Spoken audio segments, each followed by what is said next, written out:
Bye, honey. Bye, honey. See you soon. See ya in Bedford Mills. All right. Leaving Skycroft Campground. Not that we stayed there, but we just parked there to drop me off. Day 6 on the Rideau Trail.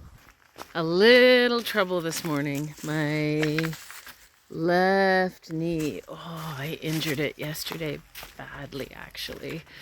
Gord's a little concerned. He doesn't know how bad it is, and he won't see this video until it's edited weeks later.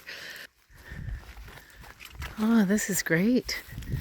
This is an actual hermited camping spot on the Rideau Trail.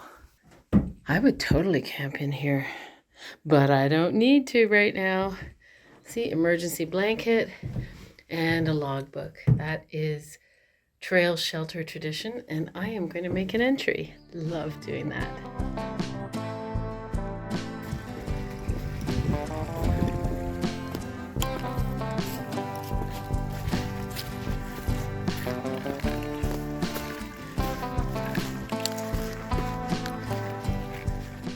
This is Eric and Natalie, and where are you guys from?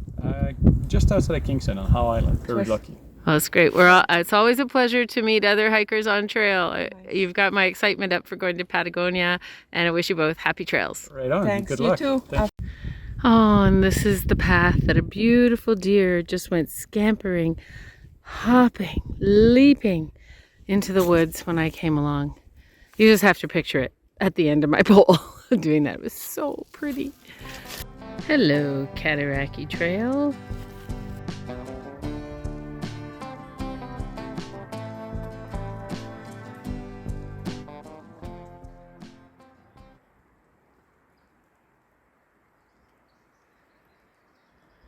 Well, I didn't beat the rain after all. I mean, it's only spitting at the moment. Just a little expert tip on putting a poncho on when you're by yourself over your pack, which can be a real struggle. Face into the wind, and then it just blows behind you, and you kind of pull on it when it's up in the air. And that does the trick. And rain gear off. This time, though, I got wise. I tucked it in the strap, so I don't have to take my pack off and dig it out. I just have to whip it off my strap and struggle with it after that.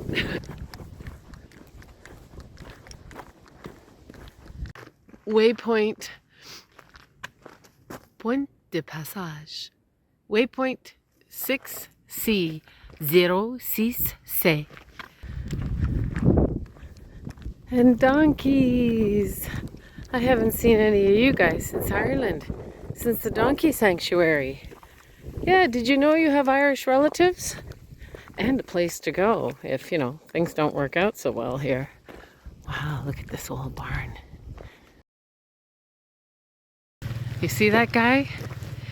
So everybody wants to know when they see you long distance walking, or they can tell you're a long distance walker or hiker of some kind. Everybody wants to know, how far are you going? Where'd you start? So it's all about how far you're going. And usually people say, oh wow, all the way to Ottawa, or when I was on the PCT, all the way to Canada, or on the Bruce Trail, all the way to Tobermory, and so on. This guy goes, how far are you going? I said, Ottawa. And he said, oh, you're on the Rideau Trail. I said, yes, I am. He says, you're following the orange markers. I said, yeah, I am.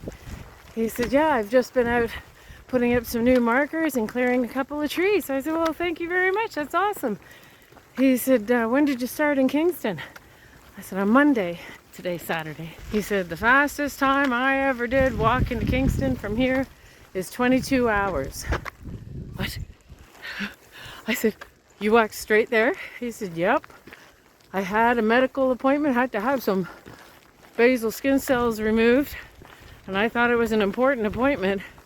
I don't have a car out here, just this little guy, his ATV. And I thought, I can't afford $100 to take a taxi. So I thought, leave a couple of days ahead and walk in the middle of winter. He did take all the highways, roads and highways. He did try to hitchhike and nobody picked him up. Well, maybe, you know, backpacker in the middle of winter maybe doesn't look so safe for some drivers. But anyway, 22 hours he walked straight. He said he snoozed a couple of times in the snow. You guys think I'm tough? That's tough.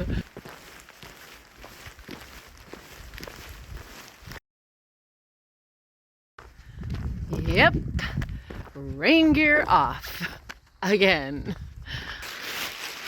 And on again.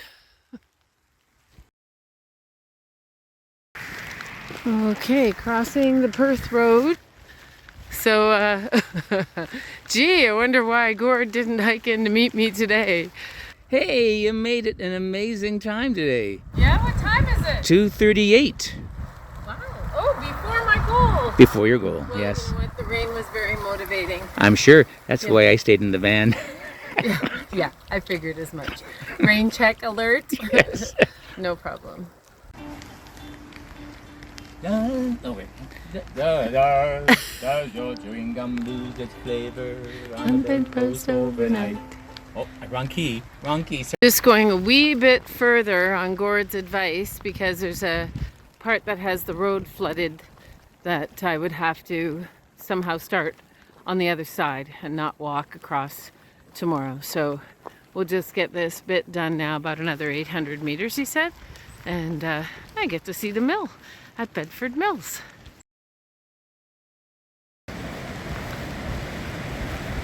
Ooh, yeah, that is some high water.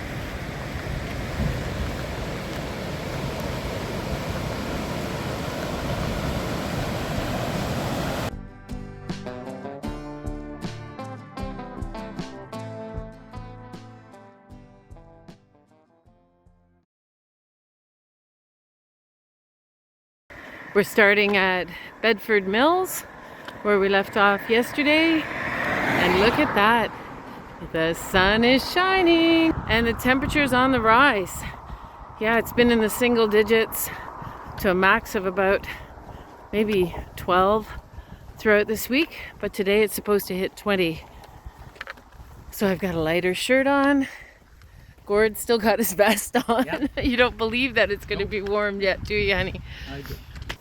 Day 7, I will have hiked a full 7-day week at the end of today, and really happy to tell you and to look forward to having a 0 tonight. We are staying in the Cove Inn in Westport. We've got 19K to do.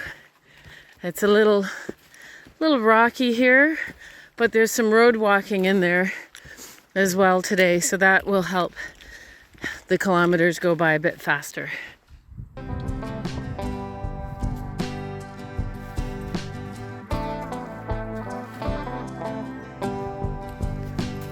Well, there's no excuse for losing the trail in this section because whoever marked it has been very generous with the orange markers. And even when there's a turn that's not obvious, they've put little orange flags in the ground. So just a shout out of thanks. If the word gets back to the Rideau Trail or somebody has a connection with them, let them know that the Bedford Mills northbound section is beautifully marked and maintained.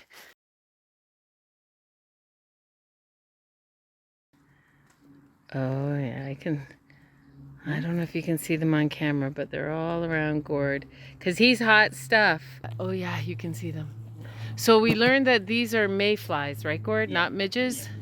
Yeah. They're not biting, they're just annoying. They don't even buzz. All they do is go and they get stuck on your sweat and they get in your eye, and I just swallowed one. Oh.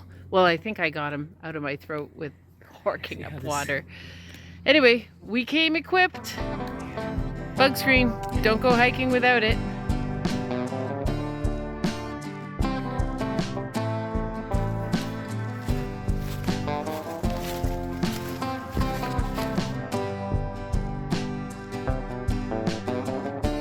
That's a bit of a technical stretch.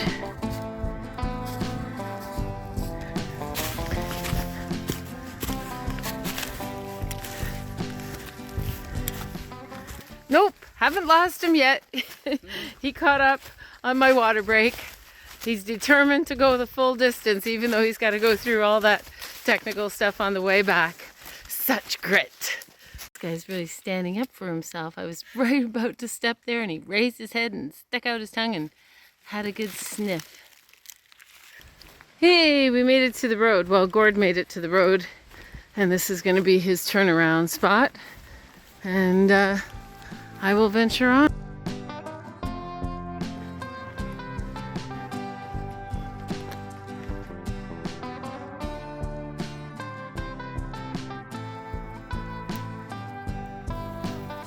This is all reeds, which means it's all water. And there's a fence here, so I can't get past that. I'm hoping it gets a little dry over by the fence, but I don't think so. And there's no waterproof shoe that's going to keep out that much water. Well, I did it. My heels kicked up a lot of water. The waterproof shoes, I guess they did their magic. Wow, I'm so impressed. These are Oboz, O-B-O-Z. Oboz, ultralight hiking shoes. I think my feet are dry. Maybe they're so warm. No, the water was cool, actually. I could feel it slapping up at the back of my thighs as I pretty aggressively went through there up on top of the very dry reeds. I figure the drier and the thicker, the better. Stayed away from the green ones. You know, obvious reasons, green, they're getting a lot of water. Yeah, so that's good. Oh, I think that's just about the nicest hunting blind I've ever seen. Relatively dry ground.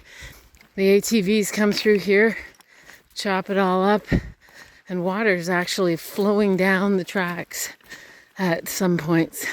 Whew. Well, thank God that's behind me. Just a word to the hiking wise. Oh, 7B. And if you're doing the Rideau trail coming through there, actually the whole thing, don't do it without long pants and long sleeve shirt. And for me, the hat has saved my eyes so many times because so much of it is overgrown.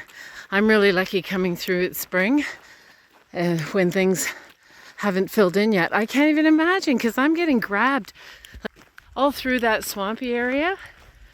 I was getting grabbed by thorny branches because I had to skirt the edges of the flooded out tracks, and they're pulling on the head net and they're pulling on my shirt and my pants. And yeah, I was really glad to have the gaiters too, because they probably picked up a lot of mud. Yeah, not too bad. But still, since I forgot a second change of pants, I'm really glad to have the gaiters be picking up all the dirt, so my pants aren't getting as dirty as they would be if they were the only ones. I keep hearing, yeah, I've seen 4 snakes today, and you can really hear them when they wiggle off into all the dead leaves on the ground. Well, the temperature has blown right past the high forecast. It was forecast a high of 20. It's now 26 and it's only 1 p.m. And I think it's going to get hotter over the next couple of hours. And also the wind is building. That thunderstorm is brewing. I just know it. I really hope I make it to Foley Mountain before a thunderstorm hits. I've heard way too many stories about falling trees in storms and high winds. And I try to make it my business not to be on trail on very windy days. The year that I did the Pacific Crest Trail, word traveled down among all the thru hikers that there was a death of a German hiker under a fallen tree, just walking across a bridge. He hadn't camped under a rotten tree or anything. It just fell and took his life.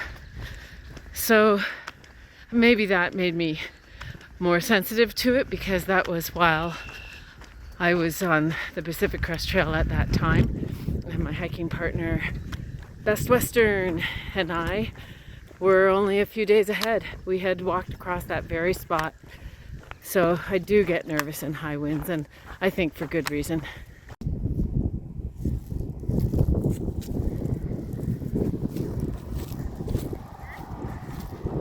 Little bit of a climb coming up. I'll be going up onto the escarpment and then all the way along through the bush, overlooking Westport Sand Lake. And Westport is at the far end of this lake, and you can actually see the little water tower down there.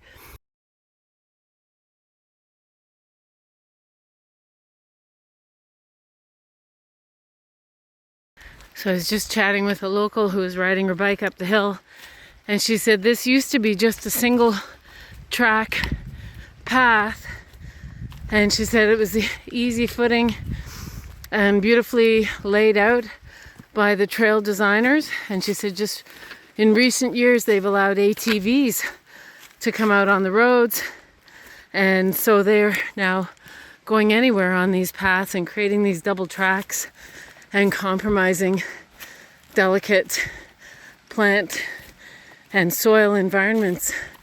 And that's why that last area back beyond the road is so swamped.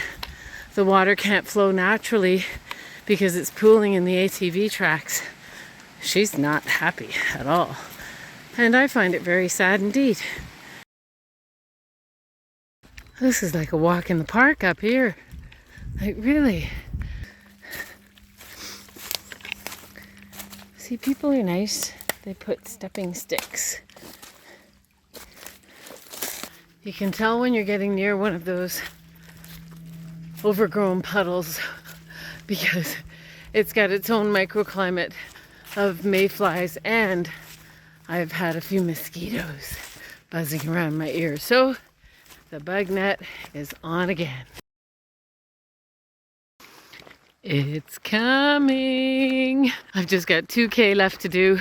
Short road walk on here before I dig back into the forest up to the top of Foley Mountain and meet Gord.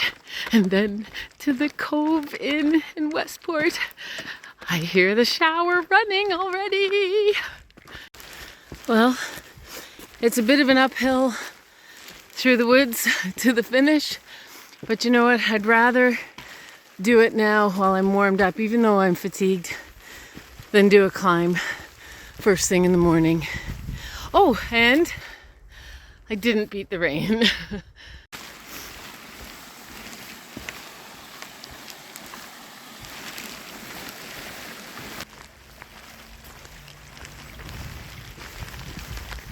Foley Mountain. I don't think I'll have any trouble finding Gord, as I'm sure he's probably the only one parked up here right now.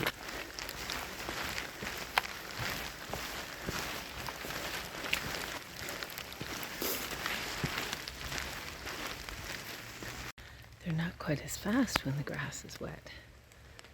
Can't go to the van till I at least have a peek at the lookout.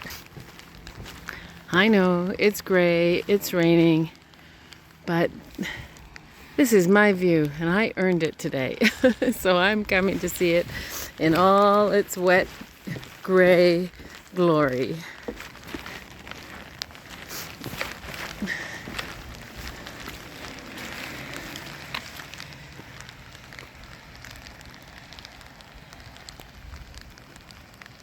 And that's where we're staying tonight.